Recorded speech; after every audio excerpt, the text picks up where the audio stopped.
తాకట్టులో ఉన్న బంగారాన్ని విడిపించి ఆ రోజు ఆన్లైన్ ధరకే కొంటుంది కొమ్మూరి గోల్డ్.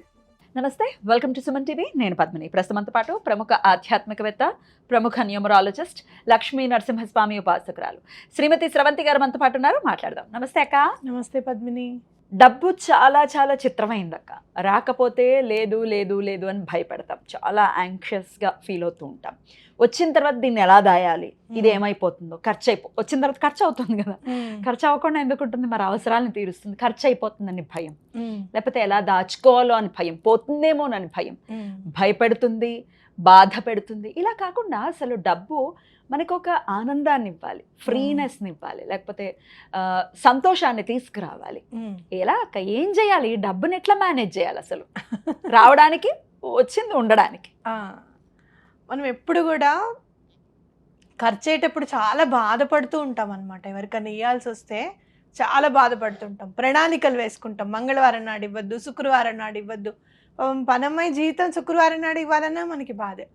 మనకి హెల్ప్ చేసే వాళ్ళకి ఎవరికైనా అమౌంట్ ఇవ్వాలన్నా కూడా మనకి ఒకళ్ళు ఎవరైనా హెల్ప్ చేశారనుకో, వాళ్ళకి డబ్బు రిటర్న్ ఇవ్వాలనుకో, వాళ్ళు మంగళవారం వద్దులే రేపు ఇద్దాం అనుకుంటాం.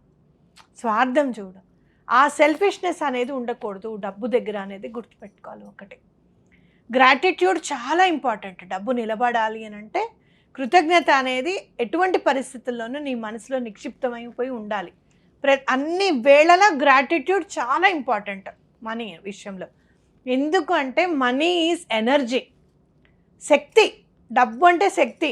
ఏమీ లేదు, 1 లక్ష రూపాయలు అకౌంట్లో పడ్డాయి అనగానే జరన్న సరే లేచి కూర్చొని వీడు ఇవ్వడనుకున్నాడే ఇచ్చేసాడు, అమ్మాయ్యా ఎన్ని కష్టాలు పడ్డాననుకుంటున్నావు వాడి దగ్గర నుంచి డబ్బులు తేవడానికి అని చెప్పి తెగ ఆనందపడిపోయి వదిలేస్తుంది. కాబట్టి ఆ ఎనర్జీ అనేది వెళ్ళేటప్పుడు కూడా చూపించాలి మనం. జనరల్గా నేను ఎప్పుడు మా పిల్లలతో అంటూ ఉంటాను, ఫోన్పేలు చేస్తుంటే టెడెడిన్ టెడెడిన్ టెడెడిన్ అని, ఎవడో ఫోన్పే వాళ్ళు లేకపోతే జీపే వాళ్ళు స్పాన్సర్ చేస్తున్నట్టు ఇస్తున్నానే డబ్బులు నేను అంటూ ఉంటాను అనమాట. అంటే వెళ్ళేటప్పుడు మనం ఎప్పుడు ఒకంత బాధ అనేది మనకి మనసులో ఉంటుంది. మీకే కాదు, నాకు కూడా ఉంటుంది. అయితే నేను చూసింది ఏంటి అని అంటే, నేను చదివిన తర్వాత నేను దాన్ని ఇంప్లిమెంట్ చేశాను. ఇంప్లిమెంట్ చేసిన తర్వాత నుంచి బావగారికి ఒంట్లో బాగుండదు, ఇప్పుడు డబ్బులు అవసరము అనుకున్న ఫేజ్ స్టార్ట్ అయింది. ఆయన వెళ్ళిపోయేదాకా ఎక్కడ అప్పు అనేది లేకుండా, ఈ రోజున ఎవరు కూడా ఇంటికి వచ్చి స్రవంతి ఎప్పుడు ఇస్తామని అడగకుండా నాకు హెల్ప్ చేసింది అని చెప్పచ్చు. అందుకే ఈ విషయం చెప్దాం పద్మిని, ఏం చేద్దాం అక్క అని అంటే అరిగాటో టెక్నిక్ చేద్దాం పద్మిని అని చెప్పింది. అరిగాటో అంటే అరిగాటో అంటే జాపనీస్లో థ్యాంక్ యూ. Thank you. అయితే మరి మనం థ్యాంక్ యూ మనీ అని అనొచ్చా, అరిగాటో మనీ అని అనొచ్చా అని అంటే నేను అరిగాటో మనీ అని అనమంటాను. ఎందుకంటే ఏ భాషలో అయితే ఆ టెక్నిక్ని కనుక్కున్నారో ఆ భాషకి సంబంధించిన పదం వాడడం కూడా గ్రాటిట్యూడ్ని చూపిస్తుంది. అవునా కాదా? కాబట్టి ఇది మనకి ఎవరు నేర్పించారు, అసలు ఇది ఎవరు కనుక్కున్నారు అని అంటే కెన్ హోండా అనే ఆయన కనుక్కున్నాడు. నేర్చుకుని ఎవరి దగ్గర నేర్చుకున్నాడు అంటే వాహి టకడా అనే ఆయన దగ్గర నేర్చుకున్నారు. నేర్చుకుని మనకి ఏం చెప్పారు ఆయన అని అంటే, ప్రతి నిమిషం థ్యాంక్ యూ, అరిగాటో మనీ అని చెప్పమన్నారు.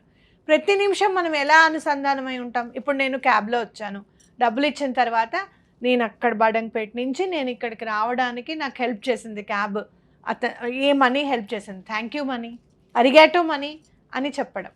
అలాగే నేను కూరలు కొనుక్కున్నాను, కొత్తిమీర కట్ట కొనుక్కున్నాను, ఏదన్నా కానివ్వు, ఇంటికి ఒక వస్తువు తీసుకురావడానికి ఈ మనీ హెల్ప్ చేసింది అని చెప్పి అరిగాటో మనీ అని చెప్పడం స్టార్ట్ చేయండి. ఆటోమేటిక్గా ప్రశాంతత అనేది మీ మైండ్లోకి వచ్చేస్తుంది. పిచ్చి ఖర్చులు అనేవి అవ్వకుండా ఉంటాయి, అస్సలు అవ్వవు పిచ్చి ఖర్చులు. చాలా అలర్ట్గా ఉండాలి మనీ విషయంలో అని చెప్తాను నేను. ఇప్పుడు నిన్న చిన్నుని డెంటల్ డాక్టర్ దగ్గరికి తీసుకెళ్ళినప్పుడు వాళ్ళు ఏం చెప్పారు, ప్యాకేజ్ అంతా ఇచ్చారు. ఏం ప్యాకేజ్ చూస్తారు ఏంటి అని అంటే నేను కొంచెం చెప్పాను, సింగిల్ పేరెంట్ అండి, నేను కొంచెం చూసి ఇవ్వండి అని చెప్తే పాపం చాలా మంచి ప్యాకేజ్ ఇచ్చారు. అంత ప్యాకేజ్ చేసి బలానా దగ్గరికి వెళ్ళి మీరు ఎక్స్రే తీయించుకోనండి, యూ నీడ్ నాట్ పే అని చిన్ను ముందే చెప్పారు. అంటే జాగ్రత్త గురించి చెప్తున్నాను నేను. ఇది అది వెళ్ళింది, నాకెందుకు కొంచెం చాలా అంటే ఏదన్నా పనులు నేను బావగారు కలిసి చేద్దాము అనుకున్న పనిని నేను ఒక్కదాన్ని చేస్తున్నప్పుడు చాలా నిస్పృహ అనేది వచ్చేస్తుంది, అంటే డిప్రెస్డ్గా అనిపిస్తుంది. చాలా నేను ఉంటాను, నువ్వు వెళ్ళిరా అమ్మ నువ్వు అని చెప్పాను. అది ఎక్స్రేకి వెళ్ళి అది చేయించుకొని నా ఫోన్ తీసుకొని వెళ్ళింది. నీ ఫోన్ ఇవ్వు అని చెప్పి తీసుకెళ్ళింది. నా ఫోన్ నుంచి 1000 రూపాయలు కట్టమంటే కట్టేసి వచ్చింది. కొంచెం ఇట్లా ముందుకు వచ్చిన తర్వాత ఎక్స్రే తీసి మళ్ళీ వాళ్ళకి చూపించాలి అంటే 1000 పే చేశానంటే బాగా తిట్టాను నన్ను 5 మినిట్స్ కంటిన్యూగా. నువ్వు అసలు వాళ్ళు కట్టొద్దని చెప్పారు, నీ ముందే చెప్పారు, ప్యాకేజ్ అంతా మాట్లాడారు, నేను సింగిల్ పేరెంట్ అని చెప్పాను, వాళ్ళు దానికి మనకి రెస్పాండ్ అయ్యారు, అన్నీ హెల్ప్ చేశారు. నువ్వు మళ్ళీ 1000 కట్టడంలో అర్థం ఏంటి? నువ్వు విన్నావు కదా, అక్కడ నీకు తెలియాలి కదా, నువ్వేం చిన్నపిల్లవు కాదు, ఇంటర్మీడియట్కి వస్తున్నావు, ఏ డబ్బు వాళ్ళు పెట్టద్దన్నారండి, వాళ్ళు ఇవ్వనన్నారు అని అంటే రిఫరెన్స్ నెంబర్ ఏమైనా అడిగేవాళ్ళేమో, లేకపోతే ఫోన్ చేసేదానివేమో, ఎందుకు ఆ పని చేసావు నువ్వు అని చెప్పి. అంటే జాగ్రత్త చాలా అవసరం. అలాంటప్పుడు ఎప్పుడన్నా మనం అజాగ్రత్తగా ఖర్చు పెడితే సారీ అని చెప్పడం కూడా అవసరం. ఈ విషయం నేను ఎందుకు చెప్తున్నానంటే, నేను అప్పుడు వెంటనే సారీ అని చెప్పడము, మేము మళ్ళీ ఎక్స్రేకి వెళ్ళిన తర్వాత ఇలా చేసిందండి మా పాప అంటే డాక్టర్ గారు వెంటనే ఆ ఎక్స్రే అతనికి కాల్ చేసి నీకు రిఫరెన్స్ కోడ్ ఇస్తాను, వాళ్ళ మనీ వాళ్ళకి మీరు మళ్ళీ వెంటనే ఫోన్పే చేసేయండి అని చెప్పారు. మళ్ళీ అక్కడ మళ్ళీ అరిగాటో మనీ సారీ చెప్పారుగా, వెంటనే రెస్పాండ్ అవుతుంది. అరిగాటో మనీ అనమాట. అంటే మనం ఎప్పటికప్పుడు ఎట్లా జాగ్రత్తగా ఉండాలి అనేది మనకి హెల్ప్ చేస్తుంది. అది 100 కానివ్వండి, 1000 కానివ్వండి. అలాగే మీకు ఇప్పుడు ఇవ్వవలసిన వాళ్ళు ఎవరైనా డబ్బులు ఇచ్చారనుకోండి, అసలు ఇందులో ఇవ్వవలసిన వాళ్ళు అని అడుగుతారు నన్ను. సుజాతక్క కూడా మొన్న ఎప్పుడమ్మా అసలు ఇయ్యాలనుకున్నారట 13,000 వచ్చి పడ్డాయట. ఇవ్వరు అసలు అనుకున్నానమ్మా వాళ్ళు అని అన్నారు. అంటే ఏంటంటే వారాయి అమ్మ తప్పకుండా ఎటువంటి పరిస్థితుల్లోనూ డబ్బుని రిటర్న్ వస్తుంది. ఆ రిటర్న్ వచ్చిన వెంటనే అరిగేటో వారాయి అమ్మ, థ్యాంక్ యూ అమ్మ అని చెప్పడం చాలా ఇంపార్టెంట్ అనమాట. వెంటనే నువ్వు ఏం చేస్తావు అనేది పక్కకు పెట్టే, థ్యాంక్ యూ అంటే అరిగేటో అంటే ఆనందం వేరు, ఆ గ్రాటిట్యూడ్ వెంటనే చూపించడం వేరు. కొంతమంది ఉంటారు ప్రబుద్ధులు, నాకు ప్రేమని చూపించడం రాదు, ఎక్స్ప్రెస్ చేయడం రాదు అని చెప్తూ ఉంటారు. వచ్చా అదెందుకు రాదు? అది చాలా తప్పు. నువ్వు నీ ప్రేమని ఎక్స్ప్రెస్ చేయకపోతే అవతల వాళ్ళు ఎంతవరకు నీ మనసులో దూరి అర్థం చేసుకుంటారు. అది కూడా నేను మైత్రి విషయంలో మార్చాను. మైత్రికి చెప్పాను, నీకు ఎంతన్నా ప్రేమ ఉండని, దాన్ని నువ్వు ఎక్స్ప్రెస్ చేసి చూపిస్తే అంత ప్రేమ నీ దగ్గరికి మళ్ళీ తిరిగి వస్తుందమ్మా. అంతే. అలా చెప్పడం అలా కుదరదు, అలా కాదమ్మా చెప్పాలి అని అన్న తర్వాత కొంచెం మార్పు వచ్చింది. అంటే మనం నేర్పించాలి చిన్నప్పటి నుంచి అనేది గుర్తుపెట్టుకోవాలి. ఈ అరిగాటో టెక్నిక్ నాకు చాలా హెల్ప్ అయింది. నీకు మామూలుగా చెప్పేటప్పుడు కూడా నాకు గుర్తులేదు పద్మిని, చెప్తూ ఉంటే స్ఫురణకు వచ్చింది, ఇది అవును కదా, అప్పుడు అరిగాటో టెక్నిక్ మనం చేసాము, చేసిన తర్వాత ఆ సంవత్సరం అంతా లాస్ట్ ఇయర్ అంతా మనకి హెల్ప్ అయిందని చెప్పి అంది.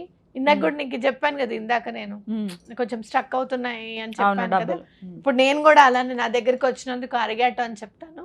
మీరు కూడా తప్పకుండా చేసి మీ అందరికీ ఎంత బాగా పనిచేసిందో తప్పకుండా చెప్పండి కామెంట్స్ రూపంలో. బ్యూటిఫుల్ అక్క, చాలా చక్కటి వేని చూపించారు. ఖర్చులు అయిపోతున్నాయి, ఎట్లా ఆపాలో తెలియట్లేదు.